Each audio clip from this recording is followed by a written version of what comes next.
We are diving deep today into a case that just stunned the world, not just because the crime itself was so extreme, but because of how long it all stayed hidden, right in plain sight. Yeah, absolutely. We're talking about the Cleveland kidnappings, Michelle Knight, Amanda Berry, Gina DeJesus, held captive for, well, over a decade, just blocks from where they lived. It's an unbelievable story. It really is. And it touches on so much systemic failures, incredible, almost unimaginable endurance, and then finally, freedom.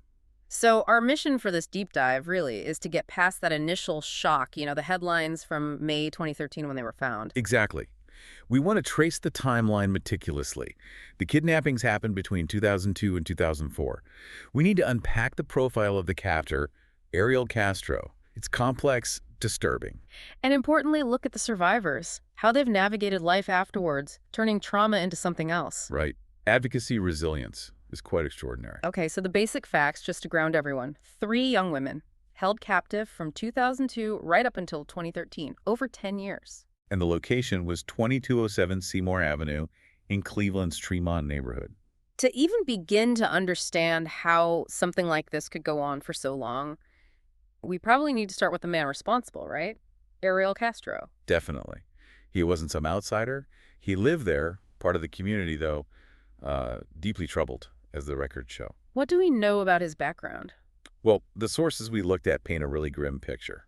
Starts early. He was born in Puerto Rico, moved to Cleveland, and the accounts detail severe abuse in his childhood. Like what kind of abuse? Molestation by a neighbor, rape by an uncle, and just daily physical and verbal abuse from his mother.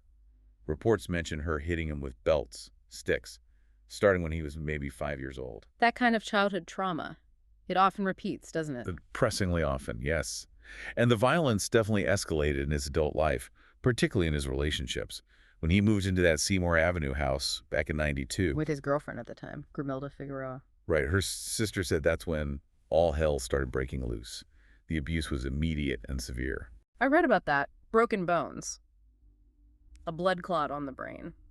From being thrown downstairs. Yeah, horrific injuries. That clot eventually contributed to her death years later. And he did have run-ins with the law. Arrested for domestic violence in '93. But no indictment followed. No.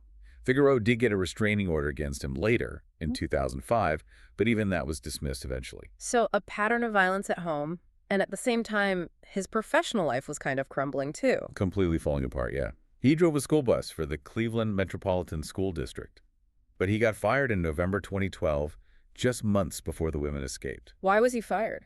Bad judgment, they called it. Things like doing illegal U-turns with kids on the bus, taking naps at home during his shift, leaving the bus unattended, just irresponsible stuff. And financial problems, too. The house. Yeah, the house was in foreclosure. He hadn't paid property taxes for 3 years. So you have this convergence, psychological history, professional collapse, financial strain. How did he actually abduct the women? Was it elaborate? Surprisingly, no. The sources say it was simple, opportunistic. He'd offer them a ride, drive them home, lure them inside somehow, and then restrain them, often in the basement initially. He claimed it wasn't planned. Right. During interrogation, he described the crimes as largely unplanned, maybe acts of desperation tied to his own life spiraling.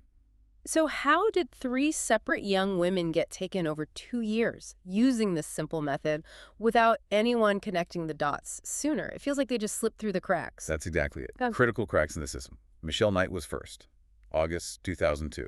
She was 21. And she had that court appearance scheduled, right, for custody of her son. Yes, Joey. And that specific detail led authorities down the wrong path. A huge investigative mistake. They just figured she ran away because of the custody battle. Pretty much. Assumed she was angry, took off. So minimal resources were put into finding her. And then, incredibly, after only 15 months, she was removed from the National Crime Information Center database. Removed. So officially, she wasn't even considered missing anymore. Effectively invisible to the system meant to find her. It's shocking. Then Amanda Berry the next year. April 2003. Vanished the day before her 17th birthday. Just left her job at Burger King. Initially, same assumption from the FBI runaway. But didn't her mother get a call? Yes, about a week later. An anonymous call. Chilling. The caller said, "I have Amanda, she's fine, and will be coming home in a couple of days." So that must have changed things, proved it wasn't a runaway situation. It shifted the focus, yes, but the investigation still stalled. And then the media got involved, which led to that awful moment. With the psychic, Sylvia Brown. Yeah. On national television, November 2004, she told Amanda's mother, LaWanda Miller, that Amanda was dead, said she was in water. Oh, God, can you imagine hearing that? Her poor mother. Devastating. LaWanda took down all of Amanda's pictures after that, and then she died in 2006 from heart failure. Never knew her daughter was alive, just miles away. Just brutal.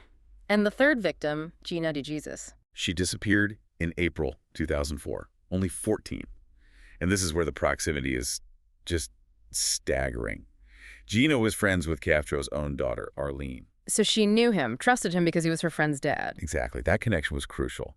And despite her age, no Amber Alert was issued, which infuriated her father. And all this time, Castro was just living his life. Right there. Right there. And this is maybe the most chilling part. The reports we reviewed show he attended at least 2 public vigils for the missing girls. No way. He went to vigils. He did. Reportedly even joined a search party at one point.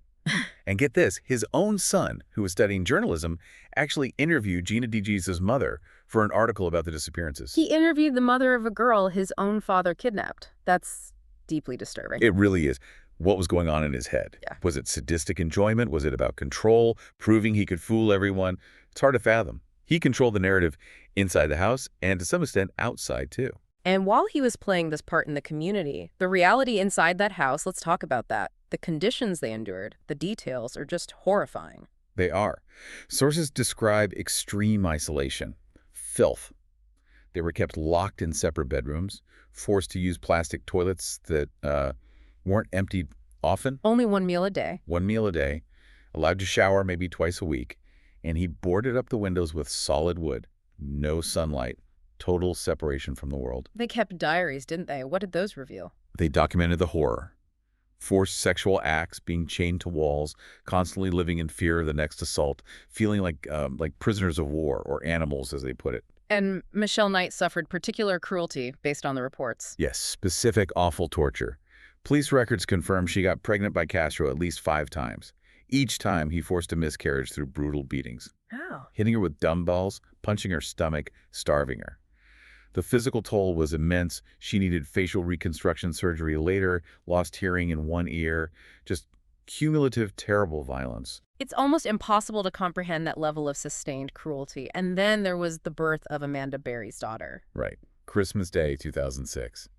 An incredibly harrowing scene. Knight was allegedly forced to deliver the baby in a small inflatable swimming pool. Castro apparently threatened to kill her if the baby didn't survive. And didn't the baby stop breathing? Yes. And it was Michelle Knight who performed resuscitation and saved her life. An act of unbelievable courage under the worst possible circumstances. What happened with the child as she grew up in that house? Castro maintained this elaborate deception. The little girl called him Daddy. She called Castro's mother grandmother on the rare occasions they might have interacted, though that's unclear. Did he ever take the child out? Occasionally, yes.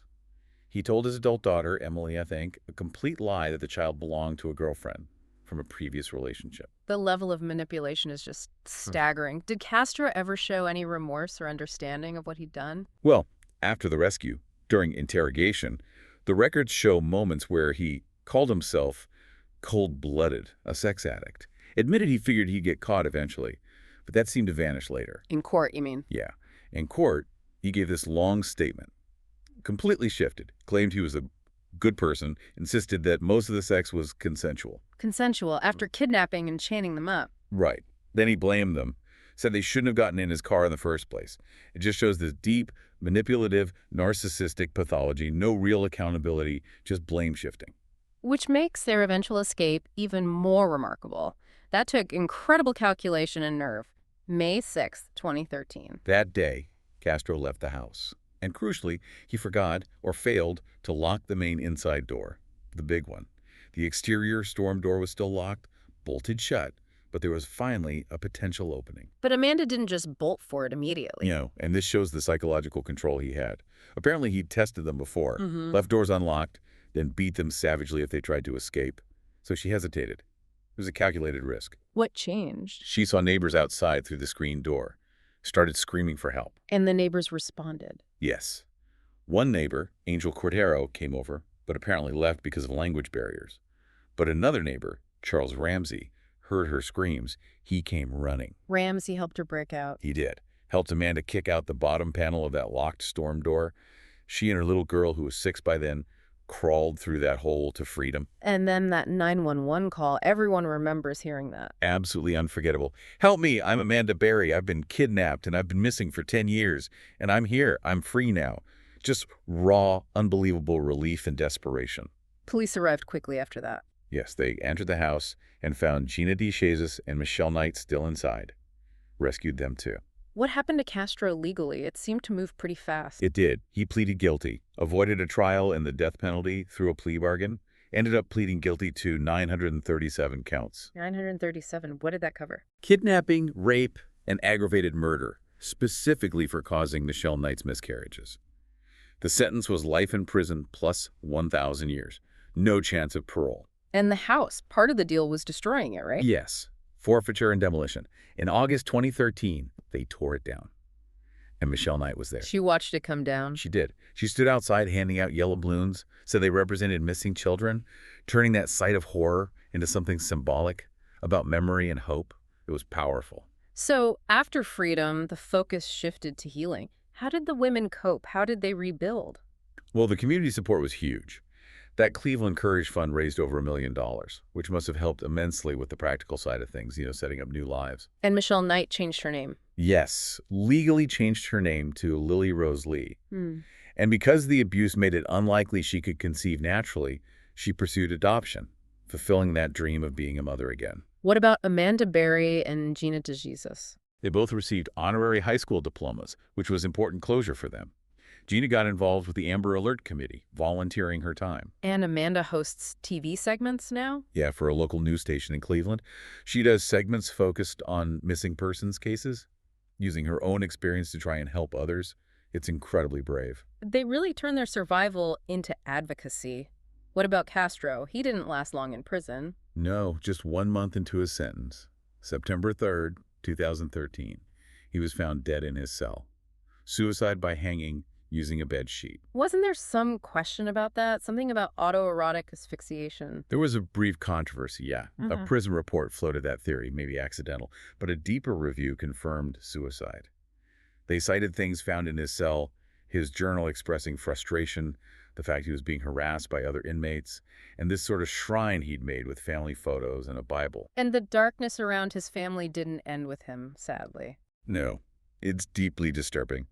His daughter Emily was already in prison, serving 25 years for attempted murder.